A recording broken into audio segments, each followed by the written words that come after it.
Hello दोस्तों, जैसा कि मैंने आपको लास्ट वीडियो में कहा था कि अगली वीडियो में मैं आपको थिकनेस, स्टेप ओवर और स्टेप डाउन के बारे में बताऊंगा। तो आइए हम के बारे में डिस्कस करते हैं। तो बेसिकली मैं आपको ये बताना चाहता हूँ कि जो थिकनेस जो काम आती है वो आती है जो हमने पहला प्रोग्राम चलाया है, उसके बाद हमें जो प्रोग्राम चलाना है उसको कितना मटेरियल देना है कटिंग करने के लिए। मतलब मानो कि आपने कोई प्रोग्राम बनाया जिसमें आपने 0.1 की थिकनेस दी और उसके बाद आपने उसकी फिनिशिंग चलाई जिसमें आपने टॉलरेंस 0.01 कर दी। तो जो आपका प्रोग्राम फिनिशिंग के लिए चलेगा वो आपके 0.1 की थिकनेस कटिंग करते हुए आपके कंपोनेंट पे फिनिशिंग देगा। और मान के चलो अगर तो आपने अपने पहले प्रोग्राम में थिकनेस नहीं दी तो आपका जो फिनिशिंग का प्रोग्राम होगा वो फिनिशिंग नहीं देके जाएगा। क्यों? क्योंकि आपके पहले प्रोग्राम में जो आपने रफिंग के लिए चलाया है उसमें आपकी टॉलरेंस ज़्यादा होगी और टॉलरेंस होने की वजह से जो आपका प्रोग्राम है वो फ्लक्चुएट होता हुआ चलेगा, क्योंकि आपने उसमें टॉलरेंस ज़्यादा कर रखी होगी और थिकनेस नहीं दी, तो इसलिए आपकी फिनिशिंग नहीं आएगी उस प्रोग्राम के अंदर। बल्कि सिर्फ फिनिशिंग के लिए ही नहीं, आपको कभी भी किसी भी प्रोग्राम के बाद कोई प्रोग्राम चलाना हो फिनिशिंग के लिए या रफिंग के लिए या सेमी के लिए या किसी और प्रोग्राम के लिए, आप थिकनेस छोड़ के चलिए ताकि वो प्रोग्राम आपका मटेरियल कटिंग कर सके और आपकी फिनिशिंग अच्छे तरीके से आ सके। तो दोस्तों ये होता है थिकनेस का यूज़। अब हम आते हैं स्टेप ओवर पे। अब जो हमारा स्टेप ओवर का यूज़ है वो हमारे टूल को एक लाइन पे चलने के बाद कितना उसको खिसकाना है, कितना उसको मूव कराना है, इस काम आता है। सपोज करो आपने कोई प्रोग्राम बनाया, फेस का प्रोग्राम ले लो एग्जाम्पल के तौर पे।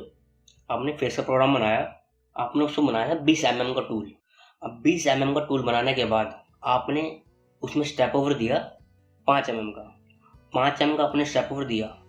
जब आपका वो एक लाइन का प्रोग्राम चलेगा उसके बाद जो स्टेप ओवर लेगा वो लेगा 5 mm का। अब जो 5 mm का स्टेप ओवर लिया तो बचा कितना? हमारे डायमीटर के 5 mm खिसकने के बाद तो बचा 15 mm। तो जो वो 15 mm वो चलेगा जहाँ वो पहले ऑलरेडी चल चुका है, क्योंकि आपने उसमें स्टेप ओवर जो दिया हुआ है वो 5 mm का दिया हुआ है। ये हमारा स्टेप ओवर होता है। लेकिन सबसे बड़ा सवाल स्टेप ओवर में यह आता है कि हम कौन से टूल में कितने का स्टेप ओवर दें। हमें ये चीज़ समझ नहीं आती और बहुत से लोगों को मैंने देखा है वो सिर्फ और सिर्फ अंदाज़ा मारते हैं। तो मैं आपको उसका एक फॉर्मूला बताता हूँ, सिंपल सा है।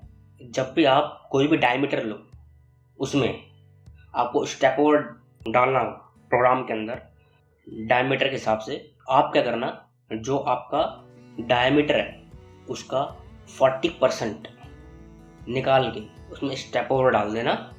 आपको कोई भी दिक्कत स्टेप ओवर के लेके नहीं आएगी। ना आपका टूल है वो लोड लेगा, ना आपकी इंसर्ट बेयर होंगी, ना आपका टूल बेयर होगा। अगर तो आप step over according to tool ज़्यादा देते हो तो आपके टूल पे वो इफ़ेक्ट करता है, और जब वो आपके टूल पे इफ़ेक्ट करेगा तो नॉर्मल सी बात है कि आपकी फिनिशिंग या रफिंग में थोड़ी प्रॉब्लम आ सकती है। तो इसलिए स्टेप ओवर का खास ध्यान रखें। तो ये हमारा स्टेप ओवर के बारे में हो गया। अब मैं आपको स्टेप डाउन के ऊपर लेके चलता हूँ। जो हमारा स्टेप डाउन है ये बेसिकली यूज़ होता है कि हमें कितना कट देना है हमारे प्रोग्राम के अंदर जो हम प्रोग्राम प्ले कर रहे हैं। जैसे कि मान के चलो आपने किसी प्रोग्राम में 1 mm का कट दिया तो वो अप्रॉक्सीमेटली 1 mm कट हर बार लेता हुआ आपकी पूरी रफिंग कर देगा। ये ऑप्शन इसलिए होता है ताकि आप अपने टूल का लोड मेंटेन कर सकें, अपने टूल के हिसाब से उस पर लोड दे सकें। अगर तो आपका टूल बड़ा है तो उस पर लोड ज़्यादा दे सकें, अगर तो आपका टूल छोटा है तो आप उस पर लोड कम दे सकें ताकि वो आसानी से चल सके। तो ये हो गया हमारा स्टेप डाउन।